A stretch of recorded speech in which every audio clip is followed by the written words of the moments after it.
জাহান্নামের একটা নাম হলো হাভিয়া, তার ঠিকানা হাভিয়া। আল্লাহ বলেন ওমা আদরাকা মা হিয়া, নবী জানেন হাভিয়া জাহান্নামটা কেমন? নারুন হামিয়া, যেটা অত্যন্ত প্রজ্বলিত আগুন, ধাউ ধাউ করে জ্বলা আগুনের নাম হচ্ছে হাভিয়া জাহান্নাম। কেমন আগুন?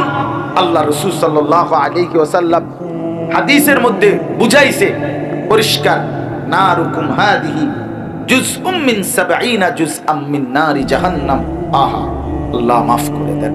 নবীজি বলছে বান উম্মত, তোমাদের দুনিয়ার আগুনের চাইতে, তোমাদের দুনিয়ার যে আগুন, এই শেষ কথাটা শুনেন, দুনিয়ার এই আগুনের চাইতে আল্লাহ রাসূল সাল্লাল্লাহু আলাইহি ওয়াসাল্লাম বলছে জাহান্নামের আগুন আরো 69 গুণ বেশি গরম।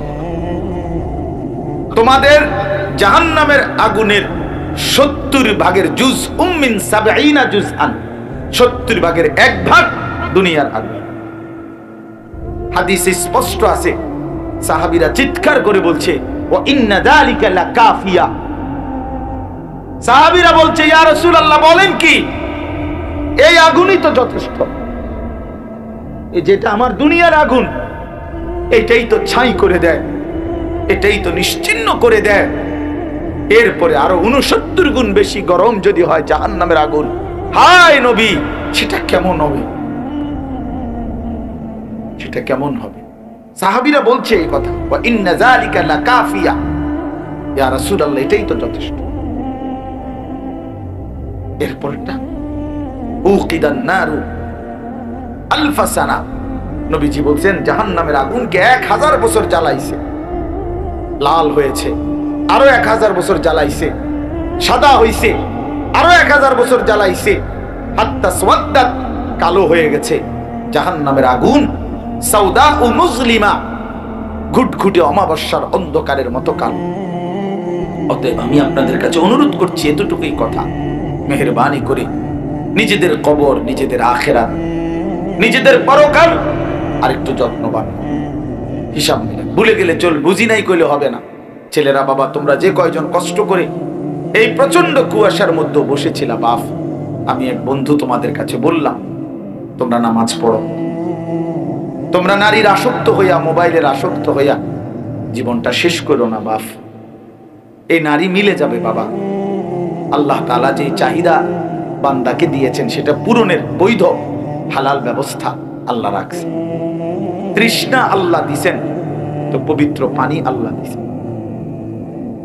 পেটের ভোগ, ক্ষুধা, এটা আল্লাহর পক্ষ থেকে, তো খাবার আল্লাহর পক্ষ থেকে। তাহলে ঠিক যেই চাহিদা আল্লাহ দিছেন, লজ্জাস্থানের চাহিদা, শাহওয়াত, এটা মানুষের একটা চাহিদা যেটা আল্লাহ দিয়েছেন, সেইটা পূরণের জন্য আল্লাহ তাআলা হালাল স্ত্রী ব্যবস্থা রাখছে। তুমি নিজের থেকে কুত্তার মতো হইও না, নিজের থেকে কুকুরের মতো হইও না। কুকুর বড় নিকৃষ্ট। আল্লাহ কোরআনে বলছে বেঈমান নাফরমানের জীবন ফামাসালুহু কামাসালিল কালব, নাফরমানের জিন্দেগি কুত্তার মতো। সরাসরি কোরআনের আয়াত, কুত্তার মতো, কামাসালিল কালব, কুত্তার মতো। মানে কি? আল্লাহ নিজে উদাহরণ দিয়ে বুঝাইছে, ইন তাহমিল আলাইহি ইয়ালহাস আও তাতরুকহু ইয়ালহাস। কুত্তার স্বভাব, তার উপরে কোনো বোঝা দিলেও জিহ্বা বাড়ি করে দেয়, তারে যদি বোঝা খালি করে দাও তাইলেও জিহ্বা বাড়ি করে।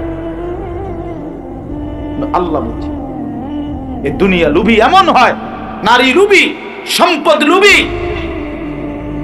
এরকম হয়। পাইলেও আফসুস, না পাইলেও কি আফসুস, আর যায় না, চাহিদা আর শেষ হয় না। এই রাক্ষস আর কোনোদিন তৃপ্ত হয় না। এই জন্য লোনা জলে, বন্ধু আমার, একটা ছেলে হলেও মনে রাখো, লোনা জলে তৃষ্ণা মেটে না। যে পানি লবণাক্ত, ওই পানিতে কি মেটে না? তৃষ্ণা নিবারণ। অতএব যে নারী নিষিদ্ধ, সে নারী দিয়ে তোমার তৃপ্তি হবে না। সেই নারী দিয়ে কি হবে না? কাজে মানুষের বেড়ি দেখো না, মোবাইলের ওই নর্তকী তোমার সুখ দিবে না, সিনেমার নর্তকী তোমার সুখ দিবে না। রাস্তায় যেই মেয়ে বেপর্দা, এই অসভ্য মেয়ে, তার নিজের কোনো শরীর নাই, যৌবন নাই, চরিত্র নাই, বেপর্দা নারী কোনো বেড়ি না, কোনো নারী না, ওটা প্লাস্টিক সামগ্রী। এটা প্লাস্টিক, এটা ধোঁকা, এটা ধোঁকা। বেহায়া নারী নারী না। আল্লাহ রাসূল সাল্লাল্লাহু আলাইহি ওয়াসাল্লাম বলছে, আল মারআতু আওরাতুন, নারী বলে তাকে পর্দায় থাকে যে, আওরাত মানে গোপনে থাকে যে, আড়ালে থাকে যে, নিজেকে লুকিয়ে রাখে যে। হীরা মণি মুক্তা সেটা রাস্তায় পড়ে থাকে না, হীরা মণি মুক্তা এটাকে জড়িয়ে রাখে, মখমলের কাপড় দিয়া বাঁধা রাখে, এরে আড়াল করে রাখে, যতন করে রাখে। নারী হীরা মণি মুক্তার মতো, যাকে আড়াল করে রাখতে হবে। যারে রাস্তার পাথর বানায় ফেললে হয় না, তারে সুরকি বানায় লাইলে হয় না। আজ আমাদের নারীদেরকে বেঈমানরা রাস্তার সুরকি বানায় দিছে, যার কারণে এটা দিয়ে কেউ ইড়া মারে, কেউ ফাও দিয়া লাথি মারে, কেউ কি রাস্তার মধ্যে পিস্যা ফেলে, যার কারণে আর নারী তার কোনো ইজ্জতে পায় না। সংসারের খাটাও খাটে, আবার কামাইয়ের নামে, রোজগারির নামে বাহিরেও মেহনত করে, কিচ্ছু লাভ হয়েছে না, ফাঁকে থাকে, কোনো লাভ হয় নাই। এই জন্য বন্ধু আমার, আমি তো লম্বা রাত হয়ে গেছে, নাহলে বলতাম আপনাদেরকে বুঝাই। দীর্ঘ ৭১ বছরের চাইতে বেশি সোভিয়েত ইউনিয়ন, আজকে যেটা রাশিয়া, এরা ৭১ বছরের চাইতে বেশি তাদের একটা বড় সিদ্ধান্ত ছিল সোভিয়েত ইউনিয়নের, এই সোশ্যালিজমের সমাজতন্ত্র, এদের একটা প্রপাগান্ডা, একটা মেন এজেন্ডা ছিল, নারীকে ঘর থেকে বের করতে হবে, নারীকে স্বাধীন বানাইতে হবে, নারীকে সকল কর্মক্ষেত্রে সমানভাবে কাজ দিতে হবে। এটা প্রথম সোশ্যালিজমের প্রবক্তা ছিল, কথা ছিল এটা। এই কার্ল মার্কস, লেনিন, মাও সেতুং, ওই বেঈমানরা প্রথম পৃথিবীর মধ্যে এটা ব্যাপকভাবে প্রচার করছে। ধীরে ধীরে নারীকে সমস্ত কর্মস্থলের মধ্যে আইনা বসায় দিছে, বিষায় দিছে। দীর্ঘ ৭১-৭২ বছর পরে সোভিয়েত ইউনিয়ন পরাজিত হয়েছে, ভেঙে গেছে। পৃথিবীতে এখন সোভিয়েত ইউনিয়ন নাই। আগে 16টা রাষ্ট্র মিলে একটা রাজ্য ছিল, এই রাশিয়া। এই তখন সোভিয়েত ইউনিয়ন যখন ভেঙে গেছে, সর্বপ্রথম শেষ যে শাসক ছিল সোভিয়েত ইউনিয়নের প্রেসিডেন্ট মিখাইল গর্বাচেভ, সে প্রকাশ্য লক্ষ মানুষের জনসভায় বলছিল, আমাদের এই সোভিয়েত ইউনিয়ন ভেঙে গেছে, আমাদের জীবনের সবচেয়ে বড় ভুল ছিল আমরা নারীকে ঘর থেকে বাইরে আনছি। অথচ এদের যখন প্রথম বিজয়, তখন এই লেনিন সে বলছিল সোভিয়েত ইউনিয়নের সীমানা থেকে মুসলমানদের আল্লাহকে গুড বাই, সে যেন আমাদের সীমানায় না আসে, তাকে আমাদের লাগবে না। এই বেঈমানরা বলছিল। একদিন তারা ভেঙে চলে গেছে। আজকে দেখেন না, ইন্ডিয়া ধমক দেয়, পেঁয়াজ দিবে না, আলু দিবে না, পেঁয়াজ তার আব্বার। পেঁয়াজ তো ইন্ডিয়ার বাপের নাকি, মোদির আব্বানি পেঁয়াজ, এটা মানে তোর বাফিনি পেঁয়াজ দেয় বেটা, তোদেরকে খাওয়ায় যিনি, এই 100 কোটি তোরা বেঈমানকে যারা যিনি খাওয়ায়, তোদের ইন্ডিয়ার মধ্যে সমস্ত খাবার রিজিক যিনি দেয়, তিনি তো আমার আল্লাহ বেটা। তোর কি বেটা বেঈমান, তোর কি? আবার ওরা আমগর পেঁয়াজের ধমক দেশ বেটা, আলুর ধমক দেয়, আলুর ধমক। 92% মুসলমানের দেশে, যেখানে ফজরের আজান শুনে আমরা ঘুম থেকে জাগি, এত লক্ষ কোটি মুসলমানের দেশে প্রকাশ্য দিবালোকে দিনের দুপুরে একজন অ্যাডভোকেট একজন মুসলমানের সন্তানকে এভাবে জবাই করে দিছে। ইসকনের এই গুন্ডারা, সন্ত্রাসীরা এত বড় বেঈমান, এত বড় নিকৃষ্ট নরপশু, এটা কিভাবে সম্ভব মিয়া? আবার এখন ওরা পেঁয়াজ দিবে না, আলু দিবে না, পেঁয়াজ তার বাপের পেঁয়াজ। তোদের উপরে যদি আসমানওয়ালা বন্ধ করে দেয়, কথা বলেন না কেন? তাদের রিজিক যদি বন্ধ করে দেয় আল্লাহ, তোর বাফিনি খাওয়াইব তো করে। 110 কোটি এগো জনগণ, 30 কোটি জনগণ, 100, এগুলা ভয়। আমি তো সাফ বলি, মুসলমানের সন্তান বাবারা মনে রাখবেন, মুসলমান 110 কোটি কিংবা 210 কোটি ভয় করে না। আমাদের একজন, আগেও ছিলেন একজন, এখনো আমাদের শুধুই একজন, সামনেও আমাদের শুধু একজন। তোদের 110 কোটি হিন্দুর মোকাবেলায় আমাদের একজন, তিনি আল্লাহ। ওই একজনই আমাদের যথেষ্ট। হাসবুনাল্লাহু ওয়া নি'মাল ওয়াকিল। আমাদের কে যথেষ্ট? আমাদের মুসলমানের ছেলেরা ঘুমায় গেছে, ওরা মনে করছে মরে গেছে। না, মরছে না, একটু ঘুমাইছে বেটা। আমাদের ছেলেরা একটু মোবাইলে আসক্ত। আমাদের ছেলেরা অনেক দিন হয় নামাজ পড়ে না। আমাদের অনেক ছেলে অনেক দিন আল্লাহকে একটু ভুলে গেছে, মরে যায় নাই। ঈমান মরে না। ঈমান কি হয় না? মরে না বেটা, ঈমান মরে না। ইনশাআল্লাহ বাংলাদেশের প্রতি ইঞ্চি জমিন স্বাধীনতা, সার্বভৌমত্ব কলিজার খুন দিয়ে, শাহাদাতের রক্ত দিয়ে আমরা রক্ষা করব ইনশাআল্লাহ। বলো যুবক ইনশাআল্লাহ, জোরসে বলো ইনশাআল্লাহ। কোন বেঈমানের রক্ত চক্ষু আমরা ভয় পাই না, আমরা ভয় পাই না। ওই সমস্ত ইসকন এই বাংলাদেশের জমিনে হিন্দু থাকুক, ওদেরকে কখনোই মুসলমানরা জুলুম করে নাই। স্বাভাবিক হিন্দুরা ছিল আগের থেকে, আবহমান কাল ধরে বাংলাদেশে হিন্দুরা বসবাস করছে। 5ই আগস্টের পরে মুসলমানের সন্তানরা হিন্দুদের মন্দির পাহারা দিছে। আর বেঈমান ইসকনের সেই গুন্ডা বেঈমানরা তার বিনিময়ে তোদের মন্দির পাহারা দিল আমাদের মুসলমানরা, বিনিময়ে তোরা আমার মুসলমান ভাইরে জবাই করে দিলি। এই ছিল প্রতিদান? এটাই কি বিনিময়? এটাই কথা ছিল মিয়া? সংখ্যার বড়াই দেখা, সংখ্যা। 2-1 নেতা ফেতা হেগো বক্তৃতা মারে, বুঝলেন? এই সমস্ত বক্তৃতা কিচ্ছু হবে না ইনশাআল্লাহ। বাংলাদেশ বাংলাদেশী, এটা কোরআনের দেশ, এটা ইসকনের দেশ না, এটা মুসলমানের ভূমি। প্রতি ইঞ্চি জমিন আমরা রক্তের বন্যা দিয়ে ইনশাআল্লাহ রক্ষা করব। আল্লাহ আমাদেরকে তৌফিক দান করেন। আমার সকল ভাই নওজোয়ান, তোমাদের কাছে এই বন্ধুর অনুরোধ, আল্লাহকে ভালোবাসো, নামাজকে ভালোবাসো বন্ধু।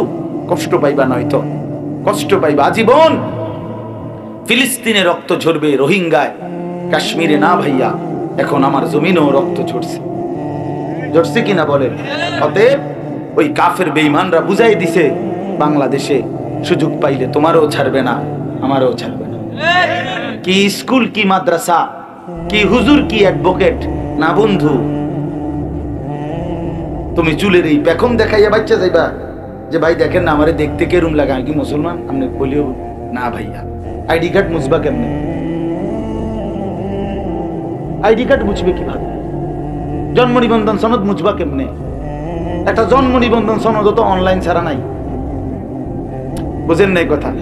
অনলাইন ছাড়া জন্ম নিবন্ধন আসেনি, ভোটার আইডি কার্ড আসেনি, পাসপোর্ট আসেনি। তার মানে পৃথিবীর যেখানেই তুমি যাও, তুমি দাঁড়াইলেই তোমার পাসপোর্ট শো করলেই এয়ারপোর্টেই তোমার প্রমাণ হয়ে যাবে তুমি মুসলমান। এবার তুমি একবার মাইকেল জ্যাকসনের মতো সাজো না কেন, কিন্তু তুমি তোমার পরিচয় তো গোপন করতে পারবে না। রক্ত মুছে ফেলবা কেমনে? ইমানের চিহ্ন মুছবা কেমনে? অতএব আমরা মুসলমান, এটাই দিয়ে থাকা, এটাতেই আমাদের ইজ্জত। যেহেতু যেটা আমি লুকাইতেই পারবো না, আমার লুকানোর দরকার কি? দরকার কি? জান দিলে দিলাম, শহীদি মরণ হলো, অসুবিধা কি? মরতেই হবে যখন, শহীদি মরণ দিও আমাকে। মরলে আল্লাহর জন্য জীবন গেলে কোনো অসুবিধা নেই। এজন্য ছেলেরা রাজি তো ইনশাআল্লাহ? নামাজ পড়বা তো ভাই? নওজোয়ান, নওজোয়ান ছেলে কও, হাত উঠে কও। নওজোয়ান ছেলে, বুড়া মানুষ না, বুড়া মানুষ হাত উঠে না। নওজোয়ানরা বলেন, নওজোয়ান। আল্লাহ তৌফিক দান করেন, আল্লাহ কবুল করে নেন আজকের এই মাহফিল। আল্লাহ তাআলা ভরপুর বরকত দান করেন। জাহান্নামের একটা নাম হলো হাভিয়া, তার ঠিকানা হাভিয়া। আল্লাহ বলেন, ওমা আদরাকা মা হিয়া, নবী জানেন হাভিয়া জাহান্নামটা কেমন? নারুন হামিয়া, যেটা অত্যন্ত প্রজ্বলিত আগুন, ধাউ ধাউ করে জ্বলা আগুনের নাম হচ্ছে হাভিয়া জাহান্নাম। কেমন আগুন? আল্লাহ রাসূল সাল্লাল্লাহু আলাইহি ওয়াসাল্লাম হাদিসের মধ্যে বুঝাইছে পরিষ্কার, নারুকুম হাদিহি জুজউম মিন 70 জুজআম মিন নারি জাহান্নাম। আহা, আল্লাহ মাফ করে দেন। নবীজি বলছে, বান উম্মত, তোমাদের দুনিয়ার আগুনের চাইতে, তোমাদের দুনিয়ার যে আগুন, এই শেষ কথাটা শুনেন, দুনিয়ার এই আগুনের চাইতে আল্লাহ রাসূল সাল্লাল্লাহু আলাইহি ওয়াসাল্লাম বলছে জাহান্নামের আগুন আরো 69 গুণ বেশি গরম। তোমাদের জাহান্নামের আগুনের 70 ভাগের জুজ মিন 70 জুজআন, 70 ভাগের 1 ভাগ দুনিয়ার আগুন। হাদিসে স্পষ্ট আছে, সাহাবীরা চিৎকার করে বলছে ওয়া ইন্না যালিকা লাকাফিয়া। সাহাবীরা বলছে ইয়া রাসূলুল্লাহ বলেন কি, এই আগুনই তো যথেষ্ট, এই যেটা আমার দুনিয়ার আগুন এটাই তো ছাই করে দেয়, এটাই তো নিশ্চিহ্ন করে দেয়। এরপরে আরো 69 গুণ বেশি গরম যদি হয় জাহান্নামের আগুন, হায় নবী সেটা কেমন হবে, সেটা কেমন হবে? সাহাবীরা বলছে এই কথা, ওয়া ইন্না যালিকা লাকাফিয়া, ইয়া রাসূলুল্লাহ এটাই তো যথেষ্ট। এরপরটা উকিদান নারু আলফা সানা, নবীজি বলছেন জাহান্নামের আগুনকে 1000 বছর জ্বালাইছে, লাল হয়েছে, আরো 1000 বছর জ্বালাইছে, সাদা হইছে, আরো 1000 বছর জ্বালাইছে, হাত্তা সওয়াদ্দাত, কালো হয়ে গেছে জাহান্নামের আগুন, সাউদা ও মুজলিমা, ঘুটঘুটে অমাবস্যার অন্ধকারের মতো কালো। অতএব আমি আপনাদের কাছে অনুরোধ করছি এতটুকুই কথা, মেহেরবানি করে নিজেদের কবর, নিজেদের আখিরাত, নিজেদের পরকাল আর একটু যত্নবান হন। হিসাব মিলে ভুলে গেলে চল, বুঝি নাই কইলে হবে না। ছেলেরা বাবা তোমরা যে কয়জন কষ্ট করে এই প্রচন্ড কুয়াশার মধ্যে বসেছিলা, বাপ আমি এক বন্ধু তোমাদের কাছে বললাম তোমরা নামাজ পড়ো, তোমরা নারীর আসক্ত হইয়া, মোবাইলের আসক্ত হইয়া জীবনটা শেষ করো না বাপ। এই নারী মিলে যাবে বাবা। আল্লাহ তাআলা যেই চাহিদা বান্দাকে দিয়েছেন সেটা পূরণের বৈধ হালাল ব্যবস্থা আল্লাহ রাখছে। তৃষ্ণা আল্লাহ দিছেন তো পবিত্র পানি আল্লাহ দিছেন। পেটের ভোগ ক্ষুধা এটা আল্লাহর পক্ষ থেকে, তো খাবার আল্লাহর পক্ষ থেকে। তাহলে ঠিক যেই চাহিদা আল্লাহ দিছেন, লজ্জাস্থানের চাহিদা, শাহওয়াত, এটা মানুষের একটা চাহিদা যেটা আল্লাহ দিয়েছেন, সেইটা পূরণের জন্য আল্লাহ তাআলা হালাল স্ত্রী ব্যবস্থা রাখছেন। তুমি নিজের থেকে কুত্তার মতো হইও না, নিজের থেকে কুকুরের মতো হইও না। কুকুর বড় নিকৃষ্ট। আল্লাহ কোরআনে বলছে বেঈমান নাফরমানের জীবন ফামাসালুহু কামাসালিল কালব, নাফরমানের জিন্দেগি কুত্তার মতো। সরাসরি কোরআনের আয়াত, কুত্তার মতো, কামাসালিল কালব, কুত্তার মতো মানে কি? আল্লাহ নিজে উদাহরণ দিয়ে বুঝাইছে, ইন তাহমিল আলাইহি ইয়ালহাস আও তাতরুকহু ইয়ালহাস। কুত্তার স্বভাব, তার উপরে কোনো বোঝা দিলেও জিহ্বা বাড়ি করে দেয়, তারে যদি বোঝা খালি করে দাও তাইলেও জিহ্বা বাড়ি করে। আল্লাহ বলছে এই দুনিয়া লুবি এমন হয়, নারী লুবি, সম্পদ লুবি, এরকম হয়। পাইলো আফসুস, না পাইলো কি আফসুস আর যায় না, চাহিদা আর শেষ হয় না। এই রাক্ষস আর কোনোদিন তৃপ্ত হয় না। এই জন্য লোনা জলে, বন্ধু আমার একটা ছেলে হলেও মনে রাখো, লোনা জলে তৃষ্ণা মেটে না। যে পানি লবণাক্ত, ওই পানিতে কি মেটে না? তৃষ্ণা নিবারণ। অতএব যে নারী নিষিদ্ধ, সে নারী দিয়ে তোমার তৃপ্তি হবে না। সেই নারী দিয়ে কি হবে না? কাজে মানুষের বেড়ি দেখো না, মোবাইলের ওই নর্তকী তোমারে সুখ দিবে না, সিনেমার নর্তকী তোমারে সুখ দিবে না। রাস্তায় যেই মেয়ে বেপর্দা, এই অসভ্য মেয়ে, তার নিজের কোনো শরীর নাই, যৌবন নাই, চরিত্র নাই, বেপর্দা নারী কোনো বেড়ি না, কোনো নারী না, ওটা প্লাস্টিক সামগ্রী, এটা প্লাস্টিক, এটা ধোঁকা, এটা ধোঁকা। বেহায়া নারী নারী না। আল্লাহ রাসূল সাল্লাল্লাহু আলাইহি ওয়াসাল্লাম বলছে আল মারআতু আওরাতুন, নারী বলে তাকে পর্দায় থাকে যে, আওরাত মানে গোপনে থাকে যে, আড়ালে থাকে যে, নিজেকে লুকিয়ে রাখে যে। হীরা মণি মুক্তা সেটা রাস্তায় পড়ে থাকে না, হীরা মণি মুক্তা এটাকে জড়িয়ে রাখে, মখমলের কাপড় দিয়া বাঁধা রাখে, এরে আড়াল করে রাখে, যতন করে রাখে। নারী হীরামণি মুক্তার মতো, যাকে আড়াল করে রাখতে হয়। চারে রাস্তার পাথর বানায় ফেললে হয় না, তারে সুরকি বানায় লাইলে হয় না। আজ আমাদের নারীদেরকে বেঈমানরা রাস্তার সুরকি বানায় দিছে, যার কারণে এটা দিয়ে কেউ ইড়া মারে, কেউ ফাও দিয়া লাথি মারে, কেউ কি রাস্তার মধ্যে পিস্যা ফেলে, যার কারণে আর নারী তার কোনো ইজ্জতে পায়। সংসারের খাটাও খাটে, আবার কামাইয়ের নামে, রোজগারির নামে বাহিরেও মেহনত করে, কিচ্ছু লাভ হয়েছে না, বাকি থেকে কোনো লাভ হয় নাই। এই জন্য বন্ধু আমার, আমি তো লম্বা রাত হয়ে গেছে, নাহলে বলতাম আপনাদেরকে বোঝাই।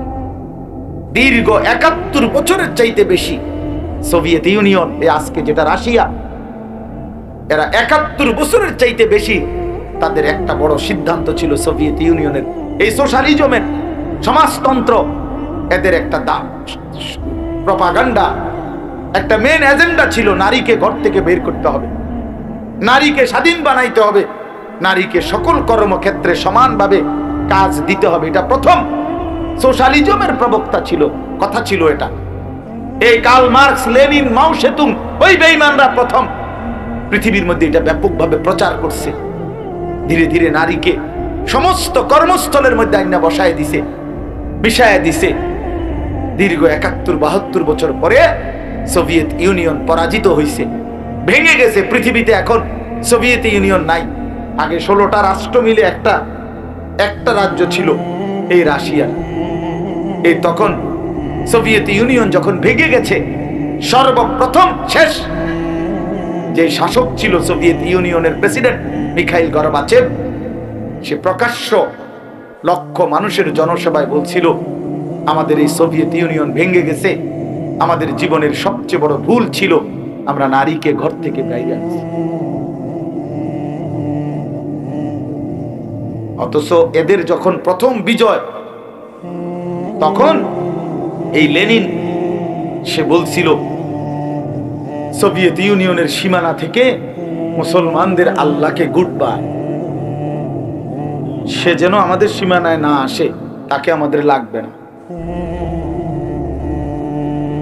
এই বেঈমানরা বলছে। একদিন তারা ভেঙে চুরে গেছে। আজকে দেখেন না, ইন্ডিয়া ধমক দেয়, পেঁয়াজ দিবে না, আলু দিবে না, পেঁয়াজ তার আব্বার। পেঁয়াজ তো ইন্ডিয়ার বাপের নাকি? মোদির আব্বানি পেঁয়াজ, এটা মানে তোর বাফিনি পেঁয়াজ দেয় বেটা, তোদেরকে খাওয়ায় যিনি, এই 100 কোটি তোরা বেঈমানকে যারা যিনি খাওয়ায়, তোদের ইন্ডিয়ার মধ্যে সমস্ত খাবার রিজিক যিনি দেয়, তিনি তো আমার আল্লাহ বেটা। তোর কি বেটা বেঈমান? তোর কি আবার? ওরা আমগর পেঁয়াজের ধমক দেশ বেটা, আলুর ধমক দেয়, আলুর ধমক। 92% মুসলমানের দেশে, যেখানে ফজরের আজান শুনে আমরা ঘুম থেকে জাগি, এত লক্ষ কোটি মুসলমানের দেশে প্রকাশ্য দিবালোকে দিনের দুপুরে একজন অ্যাডভোকেট একজন মুসলমানের সন্তানকে এভাবে জবাই করে দিছে। ইসকনের এই গুন্ডারা, সন্ত্রাসীরা, এত বড় বেঈমান, এত বড় নিকৃষ্ট নরপশু, এটা কিভাবে সম্ভব মিয়া? আবার এখন ওরা আমগো পেঁয়াজ দিবে না, আলু দিবে না, পেঁয়াজ তার বাপের পেঁয়াজ। তোদের উপরে যদি আসমানওয়ালা বন্ধ করে দেয়, কথা বলেন না কেন? তাদের রিজিক যদি বন্ধ করে দেয় আল্লাহ, তো তোর বাফিনি খাওয়াই দত করে। 110 কোটি হেগো জনগণ, 30 কোটি জনগণ, 100, এগুলা ভয়। আমি তো সাফ বলি, মুসলমানের সন্তান বাবারা মনে রাখবেন, মুসলমান 110 কোটি কিংবা 210 কোটি ভয় করে না। আমাদের একজন, আগেও ছিলেন একজন, এখনো আমাদের শুধুই একজন, সামনেও আমাদের শুধু একজন। তোদের 110 কোটি হিন্দুর মোকাবেলায় আমাদের একজন, তিনি আল্লাহ। ওই একজনই আমাদের যথেষ্ট। হাসবুনাল্লাহু ওয়া নি'মাল ওয়াকিল। আমাদের কে যথেষ্ট? আমাদের মুসলমানের ছেলেরা ঘুমায় গেছে, ওরা মনে করছে মরে গেছে। না, মরছে না, একটু ঘুমাইছে বেটা। আমাদের ছেলেরা একটু মোবাইলে আসক্ত, আমাদের ছেলেরা অনেক দিন হয় নামাজ পড়ে না, আমাদের অনেক ছেলে অনেক দিন আল্লাহকে একটু ভুলে গেছে, মরে যায় নাই। ঈমান মরে না। ঈমান কি হয় না? মরে না বেটা, ঈমান মরে না। ইনশাআল্লাহ বাংলাদেশের প্রতি ইঞ্চি জমিন স্বাধীনতা, সার্বভৌমত্ব কলিজার খুন দিয়ে, শাহাদাতের রক্ত দিয়ে আমরা রক্ষা করব ইনশাআল্লাহ। বলো যুবক ইনশাআল্লাহ, জোরসে বলো ইনশাআল্লাহ। কোন বেঈমানের রক্ত চক্ষু আমরা ভয় পাই না। আমরা ভয় পাই না। ওই সমস্ত ইসকন এই বাংলাদেশের জমিনে হিন্দু থাকুক, ওদেরকে কখনোই মুসলমানরা জুলুম করে নাই। স্বাভাবিক হিন্দুরা ছিল আগের থেকে, আবহমান কাল ধরে বাংলাদেশে হিন্দুরা বসবাস করছে। 5ই আগস্টের পরে মুসলমানের সন্তানরা হিন্দুদের মন্দির পাহারা দিছে, আর বেঈমান ইসকনের সেই গুন্ডা বেঈমানরা তার বিনিময়ে তোদের মন্দির পাহারা দিল আমাদের মুসলমানরা, বিনিময়ে তোরা আমার মুসলমান ভাইরে জবাই করে দিলি। এই ছিল প্রতিদান? এটাই কি বিনিময়? এটাই কথা ছিল মিয়া? সংখ্যার বড়াই দেখা, সংখ্যা। 2-1 নেতা ফেতা হেগো বক্তৃতা মারে, বুঝলেন? এই সমস্ত বক্তৃতা কিচ্ছু হবে না ইনশাআল্লাহ। বাংলাদেশ বাংলাদেশী, এটা কোরআনের দেশ, এটা ইসকনের দেশ না, এটা মুসলমানের ভূমি। প্রতি ইঞ্চি জমিন আমরা রক্তের বন্যা দিয়ে ইনশাআল্লাহ রক্ষা করব। আল্লাহ আমাদেরকে তৌফিক দান করেন। আমার সকল ভাই নওজোয়ান, তোমাদের কাছে এই বন্ধুর অনুরোধ, আল্লাহকে ভালোবাসো, নামাজকে ভালোবাসো বন্ধু। কষ্ট পাইবা নয়তো, কষ্ট পাইবা আজীবন। ফিলিস্তিনে রক্ত ঝরবে, রোহিঙ্গায়, কাশ্মীরে না ভাইয়া, এখন আমার জমিনেও রক্ত ঝরছে, ঝরছে কিনা বলেন? অতএব ওই কাফের বেঈমানরা বুঝাই দিছে বাংলাদেশে সুযোগ পাইলে তোমারও ছাড়বে না, আমারও ছাড়বে না। কি স্কুল, কি মাদ্রাসা, কি হুজুর, কি অ্যাডভোকেট না বন্ধু। তুমি চুলের এই পেখম দেখাইয়া বাচ্চা যাইবা যে ভাই দেখেন না আমারে দেখতে কেরম লাগে, আমি কি মুসলমান? আপনি বলিও না ভাই, আইডি কার্ড মুছবা কেমনে? আইডি কার্ড মুছবে কিভাবে? জন্ম নিবন্ধন সনদ মুছবা কেমনে? একটা জন্ম নিবন্ধন সনদ তো অনলাইন ছাড়া নাই, বুঝেন নাই কথা? অনলাইন ছাড়া জন্ম নিবন্ধন আসেনি, ভোটার আইডি কার্ড আসেনি, পাসপোর্ট আসেনি। তার মানে পৃথিবীর যেখানেই তুমি যাও, তুমি দাঁড়াইলেই তোমার পাসপোর্ট শো করলেই এয়ারপোর্টেই তোমার প্রমাণ হয়ে যাবে তুমি মুসলমান। এবার তুমি একবার মাইকেল জ্যাকসনের মতো সাজো না কেন, কিন্তু তুমি তোমার পরিচয় তো গোপন করতে পারবা না। রক্ত মুছে ফেলবা কেমনে? ইমানের চিহ্ন মুছবা কেমনে? অতএব আমরা মুসলমান, এটাই দিয়ে থাকা, এটাতেই আমাদের ইজ্জত। যেহেতু যেটা আমি লুকাইতেই পারবো না, আমার লুকানোর দরকার কি? দরকার কি? জান দিলে দিলাম, শহীদি মরণ হলো, অসুবিধা কি? মরতেই হবে যখন, শহীদি মরণ দিও আমাকে। মরলে আল্লাহর জন্য জীবন গেলে কোনো অসুবিধা নেই। এজন্য ছেলেরা রাজি তো ইনশাআল্লাহ? নামাজ পড়বা তো ভাই? নওজোয়ান, নওজোয়ান ছেলে কও, হাত উঠে কও। নওজোয়ান ছেলে, বুড়া মানুষ না, বুড়া মানুষ হাত উঠে না, নওজোয়ানরা বলেন নওজোয়ান। আল্লাহ তৌফিক দান করেন, আল্লাহ কবুল করে নেন। আজকের এই মাহফিল আল্লাহ তাআলা ভরপুর বরকত দান করেন।